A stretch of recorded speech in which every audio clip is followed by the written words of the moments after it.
Welcome to the dark. I'm the Sightless storyteller. Tonight, I have a chilling account for you. One that will change the way you listen to the silence of your own home. It was supposed to be a normal evening, a quiet house, lights on, dinner served, and then something happened. Because when investigators entered the home, the food was still warm, but the family, they were gone. No signs of struggle, no forced entry, no explanation, just silence and a table that looked like time had stopped. The house sat at the end of a quiet road in rural Kansas. There was nothing unusual about it, at least not at first glance. Neighbors described the family as normal, quiet, friendly, predictable. A father, a mother, 2 children. They had routines, dinner at the same time every night, lights out before 11. Nothing about them suggested anything strange, until that night. The last confirmed sighting came from a neighbor. Around 7:30 p.m., she saw the kitchen lights on. Through the window, she noticed movement. Someone was setting plates on the table. It looked like any other evening. Nothing felt wrong. At 8:12 p.m., a phone call was made from the house. It lasted only 9 seconds. No one spoke, just breathing. Then the line went dead. That was the last signal anyone ever received from inside that house. The next morning, something felt off. The father did not show up for work. That was not like him. He hadn't missed a single day in over 5 years. Calls went unanswered, messages unread. By noon, concern had turned into fear. When police arrived at the house, the front door was unlocked. That was the first detail that didn't make sense. This family always locked their doors. Always. Inside, everything looked normal. Too normal. The TV was off. There were no signs of disturbance, no broken furniture.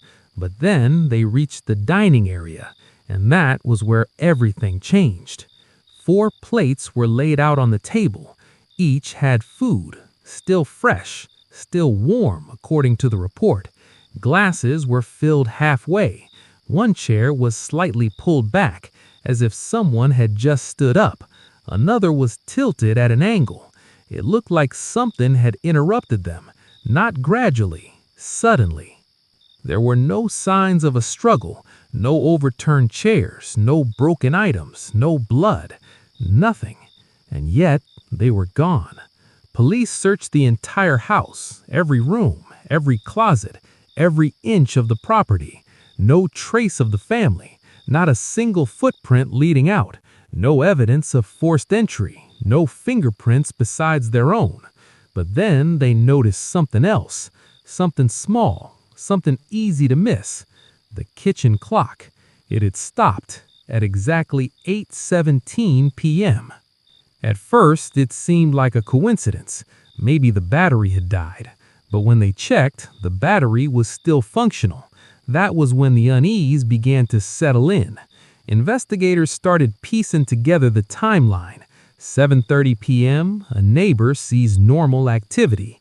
8:12 p.m., a strange phone call. 8:17 p.m., the clock stops. After that, nothing. No activity, no movement, no sound. One officer later described the scene in a report.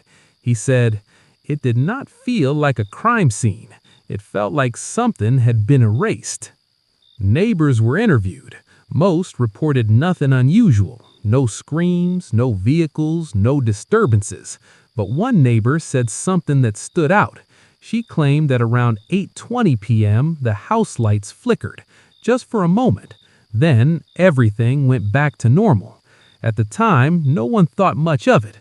Now it was the only clue. As days passed, theories began to form. Logical explanations came first. Maybe it was a planned disappearance, but that didn't make sense. Why leave everything behind? Phones, wallets, keys, even shoes. Maybe it was an abduction, but again, there were no signs of entry, no forced access, no evidence of struggle. Maybe they left voluntarily, but then why was the food still warm?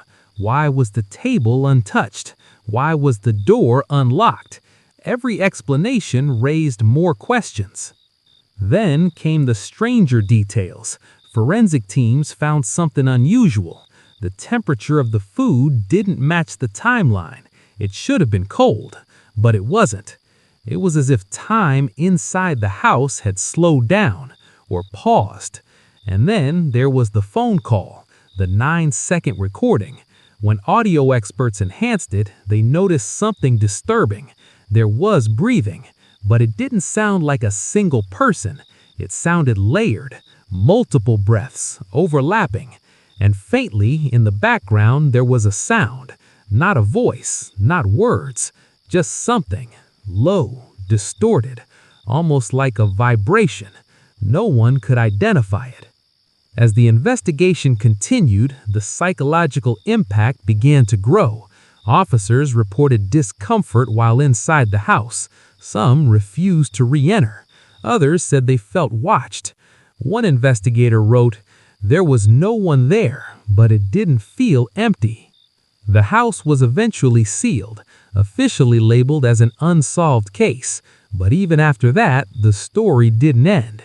Months later, strange reports began to surface. People passing by the house at night claimed to see lights, just for a moment. Then, darkness. Others reported hearing faint sounds, like movement inside, chairs scraping, soft footsteps. But the house was empty, locked, untouched. One night, a local teenager claimed he saw something through the window. He described it as a figure standing near the table. Not moving, just standing there. When police checked the house again, nothing was found. But something had changed. The chairs, they were no longer in the same position. One of them was now fully pulled out, facing the table, as if someone had returned, or something had taken their place. To this day, the case remains unsolved. No bodies, no suspects, no explanation. Just a house, a table, 4 plates, and a moment in time that never continued. So the question remains, what really happened at 8:17 p.m.? Did they leave? Were they taken? Or were they never meant to leave at all? Because sometimes the most terrifying part of a mystery isn't what you see, it's what's still there, waiting in the silence.